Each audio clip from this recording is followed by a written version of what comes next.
What's up, everyone? Welcome to another episode of Superbrain Radio. I know we haven't done that many, but I've totally lost count, and that's alright with me. We are on Chapter 3, Endure, the second episode of the chapter.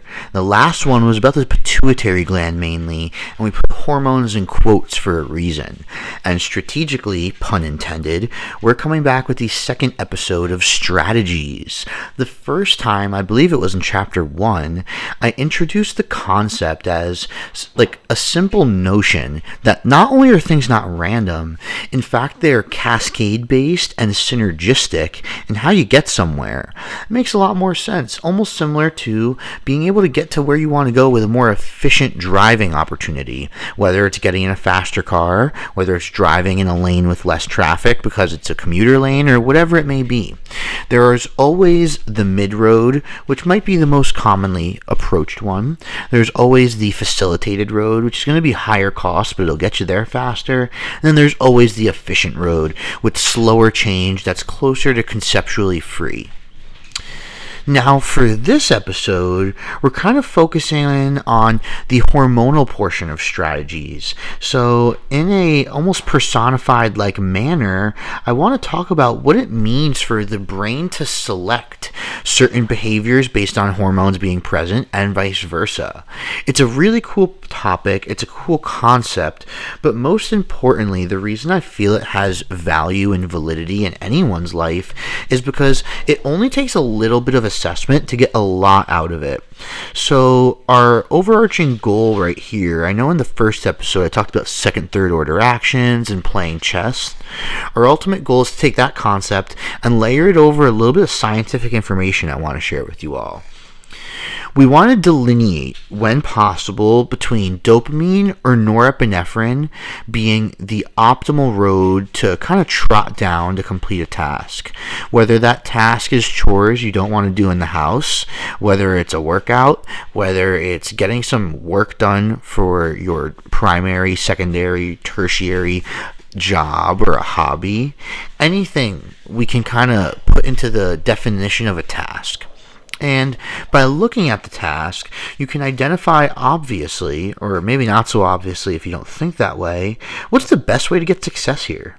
So it actually begets the question of what is success? What is excellence? And you have to take a moment to briefly define that for whatever it is you're about to do. You can't really hope, aim, or anything like that to get to somewhere if you don't know where you want to go. So if you've been struggling to attain the performance you want on something, but you can't describe it, you can't imagine it in your head, hell, you can't even tell anybody what it is, there's a 0% chance you ever actually get there. I mean, to me it seems logical, and I hope phrasing it that way does too. So kind of first, with talking about dopamine, we've already talked about this before in some manner or facet, but let's remember that it's anticipatory. So when it comes to assessing it, we're going to think about the couple of moments before you do something, and to some degree what's happening during you doing the task, even if it's the first portion only.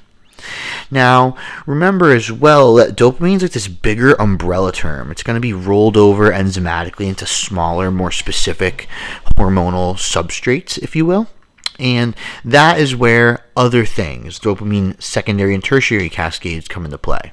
But all you need to understand to assess that is the rise in excitation, arousal, anticipation prior to the task being done actually useful?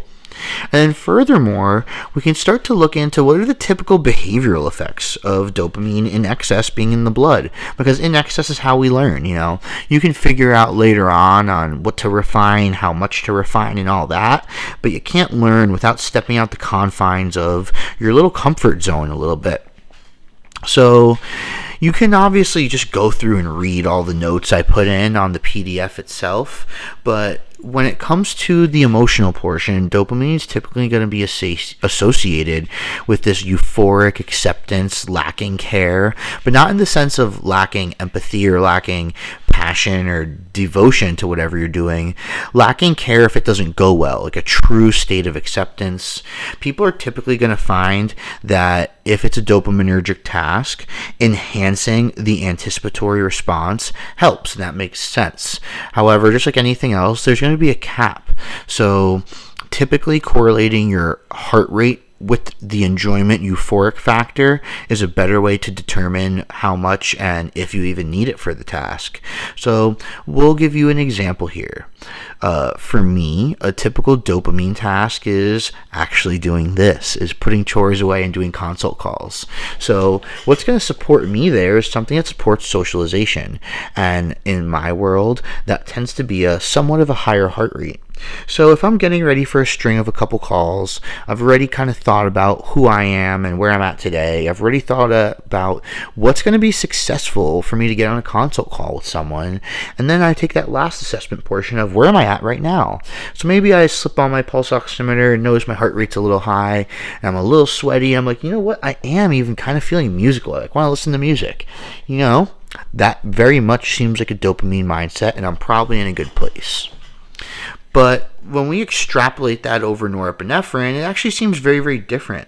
Even in the sense that dopamine is going to rise quickly, kind of spike right before and at the beginning of you doing something and slowly degrade from there. Norepinephrine's secondary and tertiary effects actually make it seem like it lasts much, much longer, even though, you know, the scientific papers say it's not that much longer acting than dopamine itself. It's going to feel much different. When we look at what it does in the brain, it's going to be a primarily sensory, behavioral, and metabolic driver. It dumps fatty acids into the blood, it activates our five senses, it's more likely to coincide with an amygdala and do things that can be interpreted as aggression, but more importantly, are interpreted as opportunity by the brain. The thing that's novel about dopamine is it doesn't necessarily supply energy in the blood until afterwards, like those secondary, tertiary actions I spoke about. That's when we're going to get some fat, maybe some glucose, and just general energy in the blood. Norepinephrine is going to do that right away. It acts differently in our blood in systemic circulation than it does in the brain, and it actually does a very good job of facilitating itself in that sense. So the increase of the five senses is certainly not free, and it's going to coincide with some fatty acids being released in the blood. Now, those two things together are going to give a great energetic value to your body. That's why I described it as opportunity. This is why norepinephrine is more likely to be confused with anxiety, especially because it doesn't necessarily drive your cardiac response. That's actually epinephrine. So that nor portion refers to a specific shape chemically that makes it a little bit different. But essentially, norepinephrine can really drive and facilitate these things without directly impacting the myocardium. So this is where you take your heart rate, but you still feel like you're moving really fast. You may even have the perception of your heart palpating, but it isn't necessarily moving at a faster rate.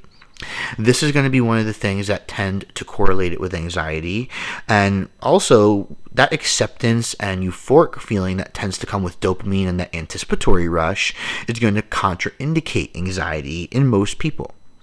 So it's more that norepinephrine kind of is going to be a shuttle into a very primordial-like flow state to get things done. Now, if this is your natural bias, which it is for me, rather than being a dopamine person, it doesn't mean that you have to be intense or anything. It means that if we were to put it in a fragmented sense, maybe you're more body aware than you are mind aware. But regardless, we always need to reference back to the concept that every tool has a job. If you want to be the most successful at something, you always need to take into account your natural tendencies first when you look at the equation for success, because that's who you are. It's a non-changing variable. If you're highly likely to be successful at something, you actually need to drive mindfulness and not drive any hormonal cascades. This is going to lead us to starting to talk about a stress response because it's important. It's going to act as a valuable fog, although that seems like an oxymoron when talking about what's going on and how to accomplish a task and all that. very briefly and vaguely. The human stress response is going to dump energy into the blood. It can or cannot impact the heart rate, but more importantly, it's going to blunt our body from storing energy and allow our body to be in this acute energetic mindset. This is going to be coupled with norepinephrine in many cases because of that fatty acid release. So, if you're looking to do a norepinephrine job, you probably want some fatty acids. I gave the answer away there, but you get the point. So let's say that you see you have to do a norepinephrine task, and normally you'd be like, well, I'm a dopamine person, maybe I could take some carnitine, maybe I should rip some arm hairs off, maybe I should do some burpees, but you're actually having a stressful day. That's where I said it could be a valuable fog. You can stop and say, well, I actually probably have more than I think, and if I can just breathe for a few seconds before I do this, I'll probably end up doing better than I think. Conversely, stress responses are often going to contraindicate dopamine secretions because they force you to kind of already be vigilant. What's important with the secretion of dopamine is that what comes just before it, the actual secretion, is a moment of calm. So if you're going into a dopamine task on fire already flying high, it's a very, very low likelihood that you actually get the dopaminergic response you want because it's not going to get that change. Anticipation is a product of changing from the prior environment. And if you don't have that, guess who's going to be thwarted in their anticipatory response? So again, this is a plight for proper assessment. I may sound like a broken record, but I don't really think that this broken record is losing value yet. If you can take a moment to do three things: assess yourself and your chronic biases, assess the actual task in front of you, and be momentarily mindful of what you are doing, it's a very high likelihood you walk out on top of what you want to be on top of when it comes to task completion. So, more importantly, and the note I want to end on, is your natural bias and tendency is always going to feel good. You're always going to want to couple it with an ergogenic aid or do more of those tasks or find a way to make non-tasks like tasks. That is going to be, I guess, in a way, the starting of the definition of hedonism. But more importantly, it's just a tendency you have. So you need to be objective when assessing those things. And reference back what I said about high likelihoods of success. If you're having an amazing day and you're a dopamine head and you're on your way to do your favorite thing, do not grab that caffeine. It's probably not going to help. Not only will it thwart the actual ability to recover and do the next task after that, if you are already this type of dopamine head on fire, I promise you the addition of caffeine will not enhance neurochemical secretion. It'll probably end up being a net negative, because what we can endogenously do in the right environment, 7 to 9 out of 10 times, depending on what hormone you're talking about, the endogenous one does better. And that's simply because of what happens when they get secreted. They have other things to facilitate them. It's not just dropping the bomb and assuming that the bomb is stronger. Most of you are probably going to need to re-listen to this episode if you haven't heard me talk about this before, or at least slow it down and let your thoughts catch up to what you just heard, because there's a lot of things in here that you may have not thought you would hear when it comes to talking about dopamine and norepinephrine in relation to you, your life, and what you want to do. Most importantly, guys, take a moment to look at the big picture and never let yourself hyper-focus on one avenue to get to where you want to get. Understand that success is an amalgam. It encompasses you, it encompasses what you want to do, it encompasses what you actually do, which is different than what you think you do, and most importantly, you need to know what success is in the first place to get there. I hope you guys enjoyed this episode, and we will talk next week.